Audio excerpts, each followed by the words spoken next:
같이 교독하겠습니다. 창세기 22장 11절부터 18절까지 말씀입니다. 여호와의 사자가 하늘에서부터 그를 불러 이르시되 아브라함아 아브라함아 하시는지라. 아브라함이 이르되 내가 여기 있나이다 하매 사자가 이르시되 우리가 여기 있네 내 손을 떼지 말라 내게 아무 일도 하지 말라 내가 내 아들 내 목자까지도 내게 아끼지 아니하였으니 내가 이제야 내가 하나님을 경외하는 줄을 아노라. 아브라함이 눈을 들어 살펴본즉 한 순양이 뒤에 있는데 뿔이 수풀에 걸려있는지라. 아브라함이 가서 그 순양을 가져다가 아들을 대신하여 번제로 드렸더라.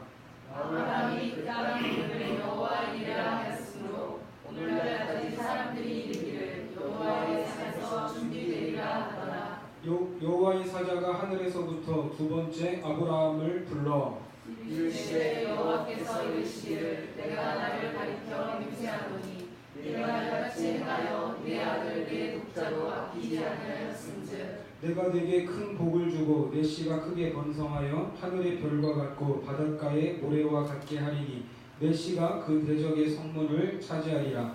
또 내 씨로 말미암아 천하 만민이 복을 받으리니 이는 내가 나의 말을 준행하였음이라 하셨다 하니라. 아멘.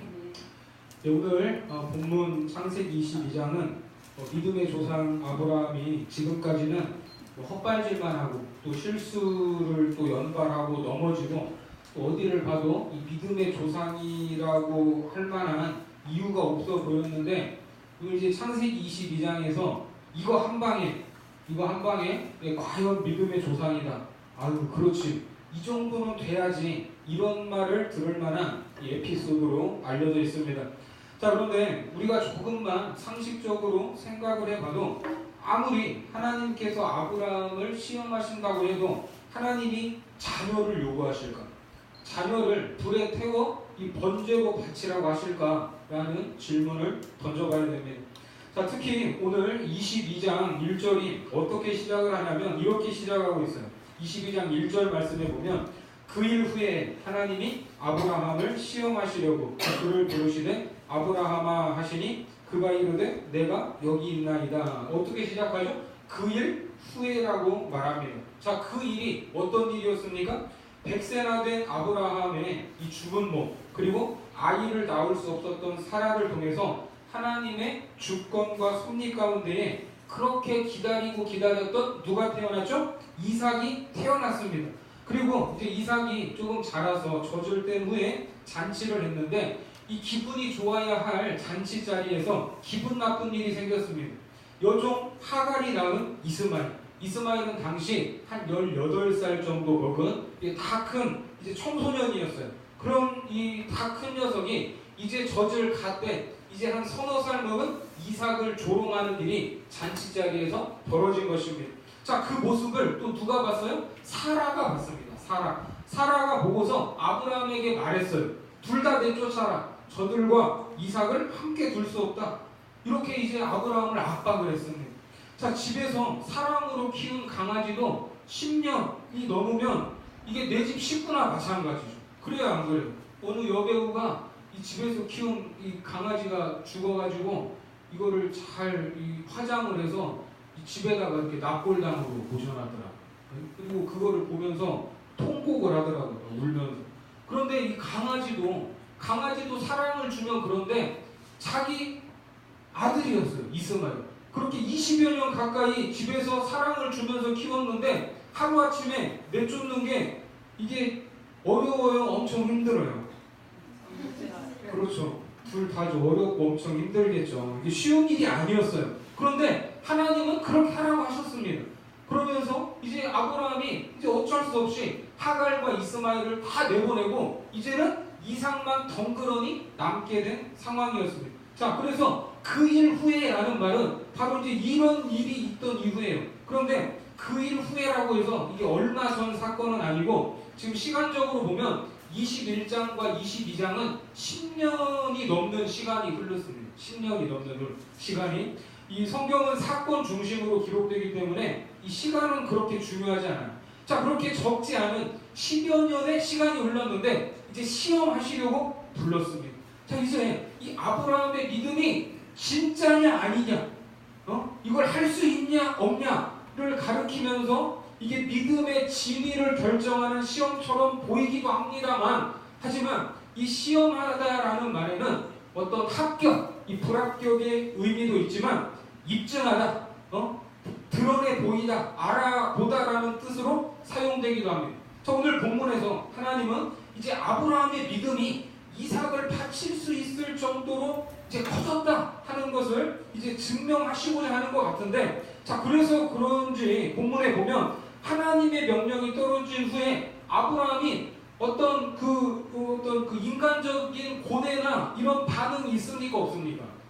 오늘 본문에 그런 흔적이 없어요. 아브라함이 뭐 얼마나 고민을 했는지, 무슨 그 말을 듣고 무슨 금식을 했다던가, 아니면 머리를 싸매고 누웠다던가, 무슨 하나님과 협상을 했다던가, 어떠한 이런 것이 드러나 있지 않습니다. 자, 우리가 앞서 봤지만 소돔과 고모라에 대한 심판이 선언됐을 때 아브라함이 어떻게 했어요? 어떻게든지 그 심판을 한번 피하게 하려고 하나님을 계속 졸랐잖아요. 의인 50명만 있으면 살려줄 거냐, 40명만 있어도 살려주세요. 그렇게 하다가 10명까지 낮췄습니다. 자, 이 소돔성에 관련된 사람이라고는 조카 롯밖에 없었어요. 롯의 가족밖에. 그 나머지 사람들은 사실 이게 자기네들이 잘못해서 죽는 건데, 그 사람들 살리려고 하나님한테 매달려가지고 그렇게 중보를 했는데, 지금 자기 아들을 바치라고 하는데 아무 생각이 없다? 이게 말이 됩니까?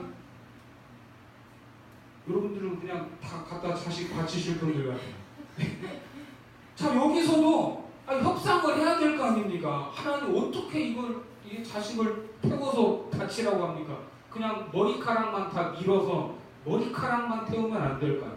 아니면 그냥 손톱만 좀 뽑아서 드리면, 이렇게 협상을 해야 되죠. 어떻게 자식을 태워서 번제로 드립니까? 그런데 그런 내용이 하나도 없이 결국 22장에서 아브라함이 한 거는 그냥 하나님의 말씀하신 대로, 요구하신 대로 했고, 이제 이삭이 말 한마디 합니다. 자, 22장 7절 말씀해 보니까 이삭이 그 아버지 아브라함에게 말하여 이르되 내 아버지여 하니, 그가 이르되 내 아들아 내가 여기 있노라. 이삭이 이르되 뭐라고 합니까? 시작. 불과 나무는 있거니와 번제할 어린 양은 어디 있나이까. 자, 이삭도 이제 나이가 한 16살 이상 먹은 이렇게 다 큰 애였어요. 그러니까 이제 제사를 지내러 간다는데 양이 없으니까 지금 아버지한테 물어보는 거예요. 자, 아브라함도 이제 말은 몇 마디 합니다. 먼저 이제 출발할 때 종에게 이렇게 말해요. 창세기 22장 5절 말씀 같이 보겠습니다. 시작. 이에 아브라함이 종들에게 이르되 너희는 나귀와 함께 여기서 기다리라. 내가 아이와 함께 저기 가서 예배하고 우리가 너희에게로 돌아오리라. 자, 이렇게 이야기를 했어요. 자, 그리고 이삭이 제물은 어디 있냐고 물었을 때 하나님이 번제할 양은 준비하셨을 것이다 대답도 합니다. 자, 8절 같이 봅니다. 시작. 아브라함이 이르되 내 아들아 번제할 어린 양은 하나님이 자기를 위하여 친히 준비하시리라 하고 두 사람이 함께 나아가서. 자, 이렇게 이제 두 마디 해요. 두 마디. 그리고 이제 나중에 독자를 아끼지 않아서 복을 주겠다 하는 말을 이제 하나님께 듣게 됩니다. 자, 이런 복을 받아요. 16절과 17절 말씀 같이 보겠습니다. 시작. 이르시되 여호와께서 이르시기를 내가 나를 가리켜 맹세하노니 내가 이같이 행하여 내 아들 내 독자도 아끼지 아니하였은즉 내가 내게 큰 복을 주고 내 씨가 크게 번성하여 하늘의 별과 같고 바닷가의 모래와 같게 하리니 내 씨가 그 대적의 성문을 차지하리라. 자, 지금 16절과 17절을 이제 연이어서 읽으면 마치 이 16절에서 독자를 아끼지 않았기 때문에 17절에 이 약속을 받는 것처럼 보입니다. 이게 원인과 결과처럼. 하지만 여기에서 나오는 복은 지금 아브라함을 처음 불러내실 때부터 계속해서 말씀하셨던 복입니다. 이게 계속해서 약속된 복이기 때문에 이게 별다른 내용은 없어요. 그러니까 오늘 본문에서 순종하는 것이 하나님께 어떤 복을 받는 조건이 아니라는 말이에요. 이해가 되십니까? 예? 순종을 해야 어떤 복을 받는 지금 그런 인과 유를 따지는 내용이 아니에요. 그러면 오늘 왜 이삭을 바치는 사건이 필요한 것이었을까? 자, 지금 여러분들이 아브라함이라고 한번 생각을 해보세요. 아브라함의 입장에서 생각을 해보면 아브라함을 불러내실 때부터 하나님께서는 그에게 복을 허락하셨습니다. 자, 복을 허락하셨지만 사실 아브라함이나 아브라함의 이 가문이나 복받을 만한 가문이었어요? 그렇지 않았어요? 그렇지 않았어요. 우상을 숭배하던 집안이었습니다. 자, 그런 집안에서 살던 아브라함, 자식도 없어서 왠지 앞으로의 소망도 없어 보이던 그를 하나님의 주권적인 역사로 오늘 이 자리, 창세기 22장의 자리까지 오게 하셨습니다. 지금 나이가 자기가 100살이 훨씬 넘었는데 지금 다 큰 아들이 집에서 이제 뛰어다니고 있는 거예요. 100살에 얻은 아들이. 자, 그 아들이 이제 커서 15살 먹은 이제 청소년이 됐습니다. 자, 그 이삭을 바라보고 있노라면 어떤 생각이 들까요? 어떤 생각? 예? 문득 이게 꿈인가? 이게 생신가? 이런 생각이 들지 않겠습니까? 예? 자, 이쯤에서 아브라함의 마음 한켠에는 도대체 하나님은 어떤 분이신가? 왜 나에게 이런 복을 주시는가? 왜 나에게 이렇게 잘해주시는가? 이렇게 생각을 할 때 돌아보면 자기는 하나님 앞에서 한 것이 있어요, 없어요? 자기가 하나님 앞에서 한 것이라고는 부끄러운 일들밖에 없습니다. 떠나라고 하셨지만 도중에 눌러 앉아버렸고요. 다시 떠나라고 해서 가나안 땅에 도착했지만 기근 때문에 뒤도 돌아보지도 않고 애굽으로 도망쳐버렸습니다. 약속의 자손을 낳아야 할 자기 아내를 2번이나 다른 남자에게 넘겼어요. 아들을 주신다고 했는데 기다리지 못하고 여종을 통해 낳았습니다. 결국 여종과 이스마엘을 떠나보내야 하는 인간적인 아픔까지 겪으면서 자기 자신도 힘들었지만 내가 하나님의 말씀을 온전히 신뢰하지 못해서 이런 일이 일어났구나, 이런 생각이 들겠어요, 안 들겠어요? 뇌가 있으면 다 들어요, 여러분. 예? 뇌가 있으면. 예? 자, 결국 지금까지 자기가 한 것은 하나님의 마음을 참 어렵게 했던 일밖에 없어요. 그런데 오늘 22장의 시점에서 보면 지금 하나님의 말씀대로 다 이루어졌습니까? 안 이루어졌습니까? 다 이루어졌어요. 어쨌든 시간 속에서 발을 동동 구르면서 나름 머리를 이리 굴리고 저리 굴리고 살아왔지만 하나님께서 인생에 개입하시고 이런저런 은혜를 주시면서 여기까지 창세기 22장까지 인도하셨습니다. 도대체 하나님은 나를 얼마나 사랑하시는가? 그분은 어떤 분인가? 나는 한 것이 하나도 없는데. 자, 이런 생각을 가질 만한 일들이 아브라함이 살던 가나안 땅에서 이제 일어나고 있는데 아브라함이 가나안에 어디에서 거하고 있었습니까? 창세기 14장 13절에 보면 그때에 아브라함이 아모리 족속 마므레의 상수리 숲을 근처에 거주하였더라. 자, 마므레의 상수리 숲을, 이곳은 가나안 땅에서도 이 우상 숭배를 하는 곳이었습니다. 이 상수리 숲을에서 이 제사를 지내고 이제 그 우상에게 드리는 여러 이 종교 의식들이 일어나고 있었는데 거기에 누가 살고 있었어요? 아브라함이 거주했고 원래는 또 누가 살고 있었어요? 아모리 족속이 살고 있었습니다. 자, 그런데 하나님은 아브라함에게 이제 후손에 대해 이야기를 하시면서 이런 말씀을 하신 적이 있어요. 창세기 15장 16절 말씀 같이 읽겠습니다. 시작. 내 자손은 4대 만에 이 땅으로 돌아오리니 이는 아모리 족속의 죄악이 아직 가득 차지 아니함이니라 하시더니. 자, 이게 무슨 말이에요? 이게 무엇을 예언하는 장면이죠? 출애굽한 이스라엘 백성들이 다시 가나안 땅으로 돌아온다는 말이에요. 4대 만에. 그럼 그때가 언제예요? 아모리 족속의 죄악이 가득 찼을 때. 그렇죠. 그러면 이 아모리 족속이 무슨 죄를 저지르고 있었어요? 무슨 죄를? 그래요. 우상 숭배와 관련해서 온갖 악행을 저지르고 있었습니다. 남녀가 단체로 섞여서 이 음란한 행위를 하는 건 기본이고요. 어떻게 해야 내가 섬기는 신에게 우리의 정성을 다 온전히 드릴 수 있을까? 그래서 별짓을 다 하는 거예요. 자기 몸을 칼로 그어서 상처를 내고 피를 흘리면서 열광을 하기도 합니다. 이 열왕기상에 보면 갈멜산에서 이 바알신 앞에서 하루 종일 그 제사장들이 춤을 추고 자기 몸을 상해하면서 피를 흘렸던 적이 있죠. 이런 것들이 전부 다 가나안의 우상숭배 의식에서 시작이 된 거예요. 자, 이런 극단적인 인간의 행위, 인간의 정성을 강조하는 종교 문화가 가나안의 우상숭배에서부터 시작이 됐는데, 이렇게 자극적으로 우리의 정성을 받으소서 하다가 이게 어느 지경까지 나아가게 되냐면은 내가 낳은 자식을 우상에게 바치는 일까지 일어났던 것입니다. 자, 이건 아주 비윤리적이고 비도덕적인 일이죠. 하나님은 이걸 기뻐하십니까? 기뻐하지 않습니까? 기뻐하지 않으세요. 자, 레위기 18장 21절 말씀 같이 봅니다. 시작. 너는 결단코 자녀를 몰렉에게 주어 불로 통과하게 하므로 내 하나님의 이름을 욕되게 하지 말라. 나는 여호와이니라. 자, 이처럼 하나님은 자녀를 제물로 원하십니까? 원하지 않습니까? 원하시는 분이 아닌데, 이것이 아브라함이 살던 가나안의 우상숭배 문화였습니다. 그러니까 겉으로 보면 아브라함이 하는 이 신앙생활, 아브라함이 그냥 맨날 실수만 하고 넘어지고 하나님께 순종하지도 못하는 이 신앙생활의 모습과 그들이 막 칼로 자기 몸을 긋고요, 예? 자기 자식들을 바치고요 하는 이 신앙생활의 모습을 이게 비교를 하면 누가 지금 화끈하게 믿는 거예요? 아브라함이 화끈하게 믿는 거예요? 아니죠. 그 우상 숭배자들이 너무나 화끈하게 믿는 거예요. 좀 믿음 생활 하려면 좀 저 정도는 해야지 할 정도로 너무 화끈한 거예요. 아브라함은 내세울 만한 게 있어요, 없어요?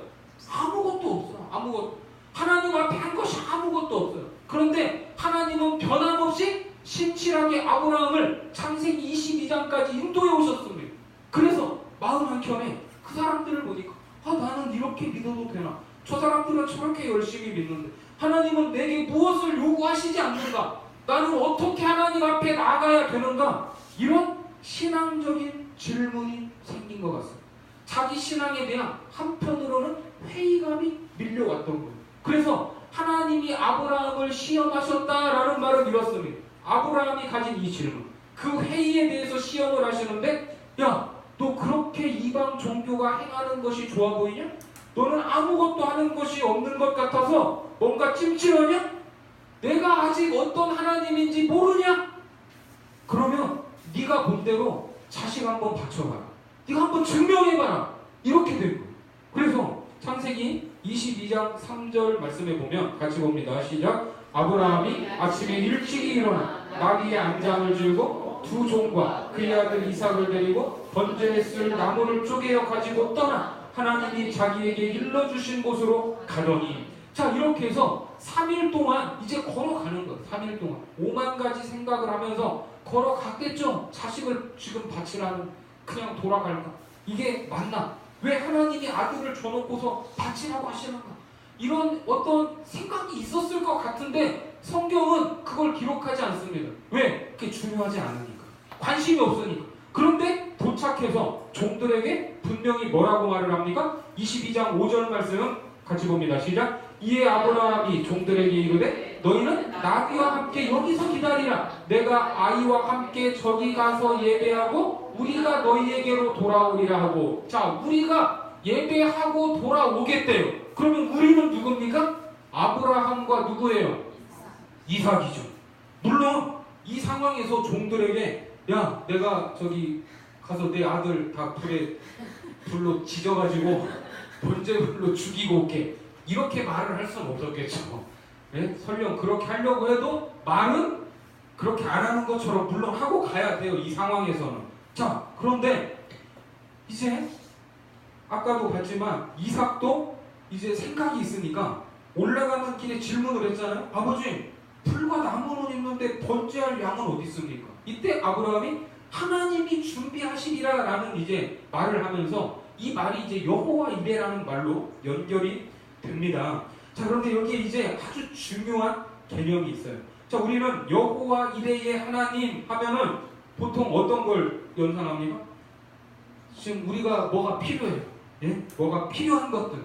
이제 거의 필요한 것의 90% 이상은 다 돈이죠. 다 돈으로 연관이 되잖아요. 이 돈으로 귀결되는데 그것을 미리 예비해 주시는 하나님을 말할 때 우리는 여호와 이레의 하나님이라고 합니다. 하지만 오늘 말씀을 통해서 이 여호와 이레의 진정한 의미가 무엇인지를 깨닫기 바랍니다. 자, 그러면 하나님이 이제 아브라함이 이삭의 질문에서 하나님이 준비하셨다고 할 때 이게 그냥 임기응변으로 한 말일까요? 예? 임기응변으로? 아닙니다. 자, 하나님이 이삭을 바치라고 할 때 진짜로 그 제물로서 자기 아들 이삭이 쓰일지 안 쓰일지는 몰랐지만 지금까지 인도하신 하나님, 창세기 22장까지 인도하신 하나님, 신실하신 하나님, 실수하지 않으시는 하나님께서 친히 그 제사를 준비하고 계심을 믿었어요. 그러니까 이게 임기응변도 아니고 거짓말도 아닙니다. 이 사건을 설명하는 히브리서 말씀을 같이 보겠습니다. 히브리서 11장 17절부터 19절까지 우리 한 목소리로 같이 읽겠습니다. 시작. 아브라함은 시험을 받을 때에 믿음으로 이삭을 드렸으니 그는 약속들을 받은 자로되 그 외아들을 드렸느니라. 그에게 이미 말씀하시기를 내 자손이라 칭할 자는 이삭으로 말미암으리라 하셨으니 그가 하나님이 능히 이삭을 죽은 자 가운데서 다시 살리실 줄로 생각한지라. 비유컨대 그를 죽은 자 가운데서 도로 받은 것이니라. 자, 이 사건을 설명하는 신약의 히브리서 말씀에 보니까 아브라함은 분명히 무엇으로 드렸대요? 믿음으로 드렸대요. 믿음으로. 설령 이삭이 제물로 바쳐진다고 해서 죽는다고 하더라도 어떻게 해요? 다시 살리실 줄로 생각한지라 부활의 믿음으로 바쳤다는 것입니다. 자, 그런데 마지막에 비유컨대 그를 죽은 자 가운데서 도로 받은 것이니라. 자, 이렇게 말하고 있습니다. 방금 맨 마지막에 보면 자, 이게 무슨 말입니까? 아브라함이 이삭을 죽였다는 말입니까? 안 죽였다는 말입니까? 그를 죽은 자 가운데서 도로 받았대요. 그럼 이게 지금 이삭이 죽었다는 거야, 안 죽었다는 거야? 분명 이삭에게는 칼을 안 댄 것 같은데 왜 또 여기는 죽은 자 가운데서 말을 이렇게 어렵게 해나가시고. 자, 우리가 그 출애굽 당시 애굽에 내렸던 마지막 재앙이 뭐죠? 사람이든 짐승이든 장자, 처음 난 것은 모두 다 죽는 재앙이 있었습니다. 이것을 피할 수 있는 유일한 방법은 자기 집 문설주에 어린 양의 피를 바르는 것인데 그 유월절에 문설주에 묻은 양의 피 덕분에 죽음이 이스라엘을 피해갔습니다. 넘어갔어요. 자, 그러면 그날 밤에 이스라엘의 장자가 죽었습니까? 안 죽었습니까? 안 죽었죠. 안 죽었는데 살았는데 실제로는 죽은 거예요. 실제로는 죽은 거. 왜요? 그날 밤에 죽어야 할 장자 대신에 양이 죽었기 때문에 그 피를 뿌렸기 때문에 죽음을 피한 것뿐입니다. 무조건 누군가는 죽어야 했습니다. 양이 장자를 대신해서 죽었지만 실제로는 누가 죽은 거예요? 장자가 죽은 거예요. 장자가. 그러니까 아브라함이 죽인 건 누굽니까? 이삭입니다. 이삭. 그 마음은 벌써 아들을 죽였어요. 그러니까 칼을 손에 쥐고 이삭을 잡으려고 한 거 아닙니까? 그런 아브라함을 누가 막았어요? 하나님이 막으셨습니다. 이삭은 단순히 아브라함의 아들로만 끝나는 것이 아니라 믿음의 후손입니다. 이삭이 죽으면 대가 끊기고 당연히 후손도 없는 거예요. 자, 이삭은 장자였고 하나님이 죽이라고 하셨지만 하나님이 죽은 자 가운데서 다시 돌려주신 거예요. 자, 이게 그 뜻입니다. 자, 창세기 22장으로 가셔서 11절부터 11절 12절 같이 읽겠습니다. 시작. 여호와의 사자가 하늘에서부터 그를 불러 이르시되 아브라함아 아브라함아 하시는지라. 아브라함이 이르되 내가 여기 있나이다 하매 사자가 이르시되 그 아이에게 내 손을 대지 말라. 그에게 아무 일도 하지 말라. 내가 내 아들 내 독자까지도 내게 아끼지 아니하였으니 내가 이제야 내가 하나님을 경외하는 줄을 아노라. 자, 그러면서 아브라함을 깨닫게 하시는데 하나님이 막으시면서 이제 아브라함이 무엇을 깨달았냐면 내가 이방의 신들처럼 자식을 바치라는 하나님인 줄 알았냐? 나는 비도덕적이고 비윤리적인 무자비한 신이 아니다. 이제야 내가 어떤 하나님인지 알겠냐 하면서 죄악된 인생들의 광적인 종교 행위를 보고 갈등하던 아브라함에게 하나님이 어떤 분이신가를 이제 설명을 하는데, 자, 여기에서 이제 반전이 일어나요. 창세기 22장 13절과 14절 같이 읽습니다. 시작. 아브라함이 눈을 들어 살펴본즉 한 순양이 뒤에 있는데 뿔이 숫풀에 걸려있는지라. 아브라함이 가서 그 순양을 가져다가 아들을 대신하여 번제로 드렸더라. 아브라함이 그 땅 이름을 여호와 이레라 하였으므로 오늘날까지 사람들이 이르기를 여호와의 산에서 준비되리라 하더라. 자, 여기에 이제 우리가 아주 좋아하는 이 여호와 이레가 나오죠. 이제 우리의 모든 쓸 것을 채워주신다는 여호와 이레가 나오는데, 자, 여기에 이제 중요한 메시지가 있습니다. 자, 먼저 호세아서 6장 6절을 또 같이 한번 읽겠습니다. 시작. 나는 인애를 원하고 제사를 원하지 아니하며 번제보다 하나님 아는 것을 원하노. 하나님이 뭘 원하세요? 하나님 아는 것을 원하신대. 제사가 필요 없다는 말이 아니에요. 그것보다 더 중요한 건 우리가 하나님이 어떤 분이신가를 알기를 원하시는데, 하나님은 제사와 번제, 형식적인 종교 행위보다 인애를 원하시고 무엇보다 하나님이 어떤 분이신지 알기를 원하십니다. 자, 특별히 오늘 말씀에서 그 하나님은 어떤 하나님이십니까? 여호와 이레의 하나님이십니다. 여호와 이레의 하나님. 자, 성경 연구에서 아주 귀중한 자료 중에 이 고대 히브리어로 성경을 헬라어로 번역한 70인역 성경이라는 것이 있습니다. 자, 거기에 여호와 이레의 의미를 이렇게 설명하고 있어요. 따라해 보세요. 여호와께서 자신을 위하여 나타나실 것이다. 여호와께서 자신을 위하여 나타나실 것이다. 자, 이것이 여호와 이레의 뜻입니다. 그러니까 여호와 이레는 뭐냐면 하나님이 자신을 위하여 나타나실 것이다. 하나님의 나타남, 다시 말해서 하나님의 현현을 의미합니다. 그러면 하나님이 이 땅에 어떻게 나타나셨습니까? 구체적으로 하나님이 어떻게 나타나셨어요? 예수 그리스도로 성육신 하신 사건입니다. 아멘이십니까? 이 땅에 육신을 입으시고 오셔서 십자가에서 죽으셨습니다. 그렇게 물과 피를 쏟으시면서 대속의 제물로 죽으신 예수, 이것을 예표하는 것이 바로 여호와 이레인 거예요. 네? 이것이, 자, 하도 많이 들어서 이게 우리가 별 감흥이 없을 수도 있지만, 이 사건을 통해서 하나님이 얼마나 아브라함을 사랑하시는가, 얼마나 우리를 사랑하시는가를 가르쳐주고 있습니다. 그리고 아브라함도 자식을 바쳐야 하는 과정에서 아버지의 마음을 새삼 깨닫게 되는데, 그 귀한 자식, 보기에도 아까운 자식을 어떻게 죽입니까? 네? 그런 마음, 그런 사랑을 가르쳐 주시면서 하나님은 정작 누구를 죽이려고 해요? 이삭을 살리시고 여호와 이레 누구를 죽이려고 해요? 자기 아들을 죽이려고 계획을 하신 거예요. 여호와 이레, 너희들이 자식을 바치면서 나에게 나오는 것이 아니라 내가 내 아들을 죽이면서 너희에게 가겠다는 것이. 아멘이십니까? 이럴 때는 좀 가슴이 찌릿해도 괜찮아요. 네? 너희 자식을 바치면서 나에게 오는 게 아니래요. 내가 내 아들을 죽이면서 너희에게 찾아가는 거예요.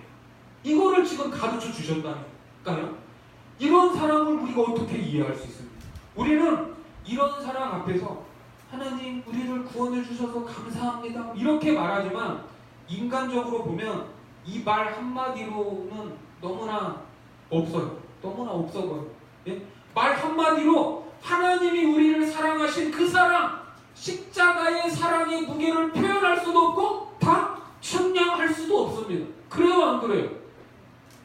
자, 이렇게 말을 하면, 그런데 이렇게 말을 하면 또 우리는 어떤 생각을 하냐면, 그래도 우리가 그러면 조금이라도 그 사랑에 보답해야죠, 이렇게 말을 합니다. 예? 그런 생각해요, 안 해요?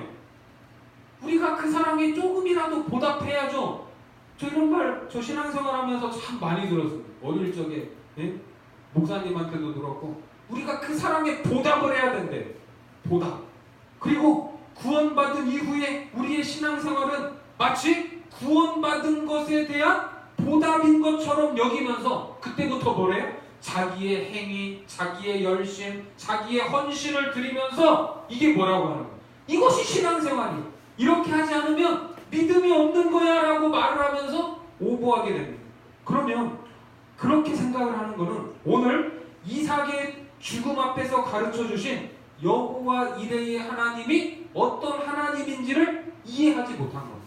물론 열심히 봉사하고 헌신하고 열정적으로 하는 것은 아주 중요합니다. 마땅히 그렇게 해야 됩니다. 하지만 그렇게 하지 못하는 사람을 판단하거나 경멸한다면 그거는 아주 잘못된 방향으로 흘러갈 소지가 있습니다. 왜 그런 생각을 할까? 기독교 신앙을 내가 열심을 내고 내가 이만큼 하면 하나님은 뭐 해주시는 거예요? 아, 네가 그만큼 했냐? 그럼 내가 이 복을 주마 하고 보상해 주는 것으로 여기기 때문입니다. 그게 기독교 신앙이 아니에요. 만약에 그게 기독교 신앙이라면 오늘 제목도 여호와 이레라고 하면 안 됩니다. 오늘 제목을 뭐라고 해야 되냐면 아브라함을 봐라. 이 정도는 해야지. 이렇게 제목을 잡고 저는 여러분들을 잡들이해야 돼요. 지금 그게 신앙생활입니까? 구원 받은 거 맞습니까? 똑바로 하세요. 그러다가 누구 잡습니다. 이렇게 설교해야 돼요. 그게 기독교 신앙입니다. 하지만 내 열심과 종교적인 행위를 신앙의 본질로 여기는 사람들은 역시 아브라함은 달랐다 이렇게 말을 할 것입니다.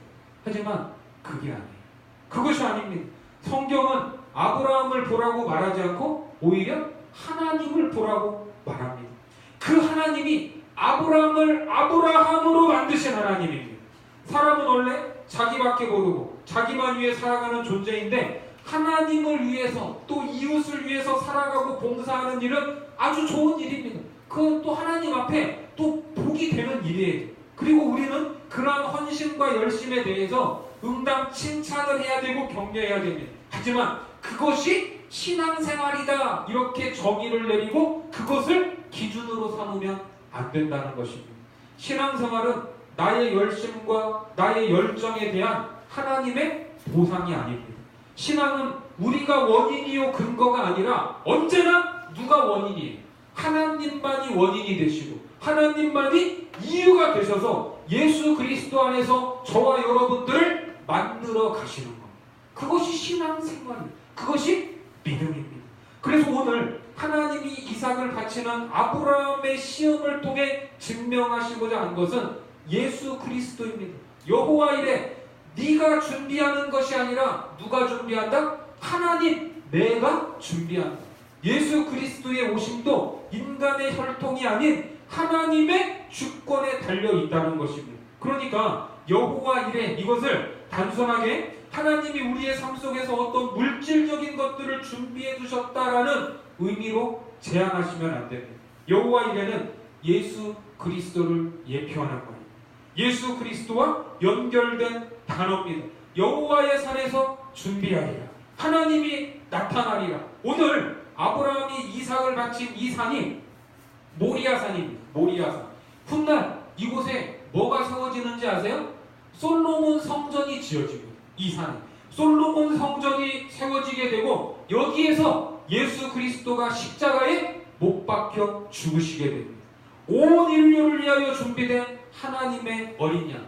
아브라함은 이삭 대신에 제물로 바칠 양을 발견하고 하나님이 준비하셨다. 여호와 이레 이렇게 말했지만 그 준비가 예수 그리스도까지 이어질 줄은 몰랐을 것입니다. 그래서 여호와 이레는 우리 인생에 좋은 것을 준비해 주셨다라는 의미보다 훨씬 더 좋은 것 바로 예수님을 의미합니다. 우리가 이런 사랑을 받은 자들, 이런 사랑, 이 사랑을 믿고 이 사랑을 단 한 번이라도 우리 안에서 우리의 존재로 인격적으로 경험을 했다면 우리는 무슨 일을 만나든지 하나님은 선하십니다. 하나님은 신실하십니다. 이렇게 고백할 수 있는 것입니다. 우리 인생에 가장 좋은 것을 얘기하시는 여호와 이레의 하나님을 믿고 그 하나님이 주시는 좋은 것들을 누리는 복된 자녀들 되시기를 주님의 이름으로 축원합니다. 기도하겠습니다. 나는 인애를 원하고 제사를 원하지 아니하며 번제보다